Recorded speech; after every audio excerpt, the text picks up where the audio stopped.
Hello, are we rolling? I'm Sakib from Radio Futi. I'm a producer who's working there and we're lost right now. Sakib, why do you sound so freaky and so freaked out? Why? Because I'm freaked out by all these cameras. Oh yes, it's like the first time. So many cameras, right? Right. Well, anyways, viewers, we are from Radio Futi, Dhaka.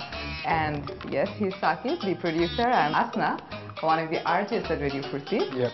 And this is Talk Dhaka in TV South Asia, right? Hello, people. Asna, where is our host? Yeah, I was wondering, where is she? Where is she? She should be here. She should be here, but where is she? But you know, we were chasing her, and now I think she's chasing our COO. Right, she was supposed to do an interview. Yeah, I think she's chasing him. Okay, so who should we go and chase? I think we need to help her get our COO, because he's difficult to get, you know. Right, so which way should we go?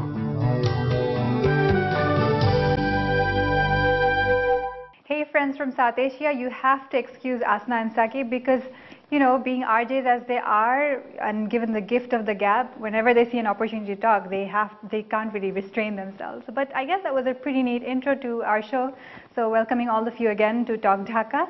It's me, Misha Rahman, and today on our show we have the COO of Radio Futi, and the RJs that you just witnessed making a fool of themselves in front of you were from that channel. They're actually quite popular, and today we're going to hear all about how the station started off and where it's headed.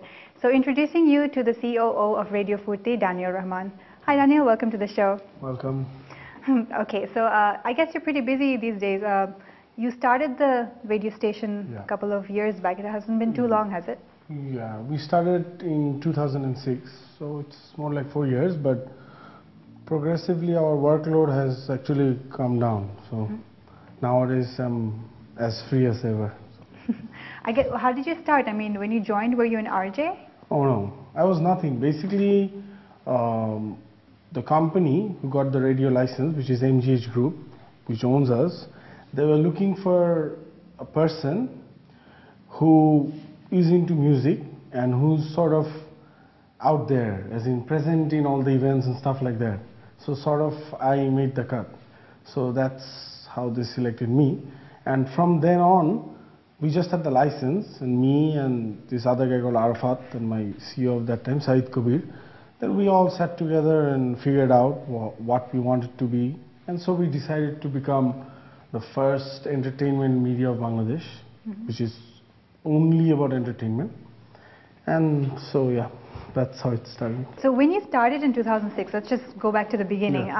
There were the concept of having RJs, or people who speak music, talk about music, breathe and dream music, actually having a job. That must have been difficult to find out. How did you do that? Yeah, because for example in Bangladesh, media is probably a few hundred years backward compared to the rest of the world. So what happens is, all we have is very scripted type of presentation and talking in very proper language, which isn't bad, but then again, that's not what the people are doing. It was really formal. I mean, the contact with the Even nowadays, audience. if you hear the state-run channels, you know, so we actually needed people who speak like the people.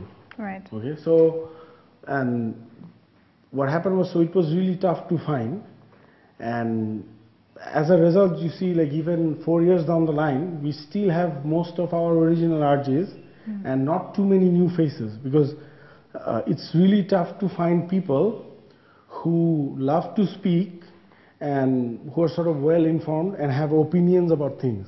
Right. Because when we look for RJs, we don't look for a particular voice or pronunciation or how many times that person has been a debate champion, stuff like that. Because some others do. So we actually look for people who are interesting to talk to. So, and it's sort of tough to find interesting people in this country. Really, that's a bad thing to say. I mean, I guess interesting people are busy having fun, and they don't really warm up to the idea of a job and stuff like that. That's a very good point. That can be the reason. But so that's why, you know, we really, even till now, we do have problems, because when we have new good RJs coming up, upcoming talents, so they want to be the next Asna or the next Sadia or the next Saqib. But we don't want a poorer version of Saqib. Right, right. You want something unique. And We stuff want, like yeah. that. So headhunting is always a problem with the station, I Even guess. till now. Yeah. For our type of brand, which relies heavily on this, you know. So I guess you do get a lot of flack, as in like that you're kind of degrading the conversational standards of Bangladeshis. You get to hear a lot of that. Yeah, but yeah, how do you refute statements like that? As in, why are you using such colloquial language or stuff like that? Basically, the thing is that, as opposed to most media who sort of impose something, whether it's politically correct or whether that's orthodox, that's a different issue. But it's usually the medias who introduce something and the people are expected to follow that. But our point of view was, who am I to judge that the people should speak like this, right? So what we did was the opposite. Instead of having our own language, we took the language which people were already talking. Right. So yeah, so when People it comes, can relate more to you in that because way. that's how they speak. So say we are a country of 100 people and 95 of the people speak in that language. So, you know, might as well speak that language. And we do have our share of criticisms and stuff like that. But then again, I'm a firm believer in the power to the people. So even in Radio Furti, I don't think it has a very commercial angle, as in the focus is not on the commerce behind the station. It's more like bringing good music to people. Because we don't see as many ads. I mean, you have a strict rule according to because one that's song, one also ad. another thing which is the first time for a media, that we are actually very commercial. But the commercial strategy is different from any other media in the country. So what happens is that our rates are probably 4, 5, 7 times higher than other radio stations. And our airtime rates are after the top 3 TV channels. So basically we are more expensive than even most TV channels. And thus the less ad. So our policy is that people listen to the radio or in TV for the program, not the ads, right? And when it comes to radio, the more the ads, more the chance they would shift to another station. So the whole strategy is that we give more music, so we give less ad. But then again, we have to make a lot of money, so that's why we charge more. Why don't you share with our South Asian friends a little bit about the unique programs that you have? Like there were some called Mentos Mondays, which was like... Yeah, we actually, that is also another of our strong policies, that we only do programs or client sponsorship or branded programs which we feel is good as a content. For example, now if a company comes and they suggest a certain type of program and pay us a lot of money, but we know that that program is not attractive to the youth. Say probably a program on, you know, agricultural Bangladesh. So I know my target group, the youth, doesn't really care. So what we do is we will try to put a Furti angle to the show, or we altogether won't take that show. But don't you think it's your, as a media, it's your responsibility to kind of grow awareness? I mean, of course, young people wouldn't like to study, they wouldn't like to hear about more serious issues, they don't want to hear anything about politics. But do you think as a media you should ignore it altogether?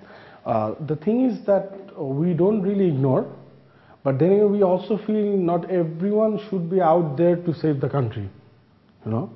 So Furti is basically for fun, so you just provide the entertainment. Exactly, and also we actually do talk about strong issues, but that's also with a youth twist. So for example, probably we won't have a program where we talk about, say, youth issues, discussions just like that.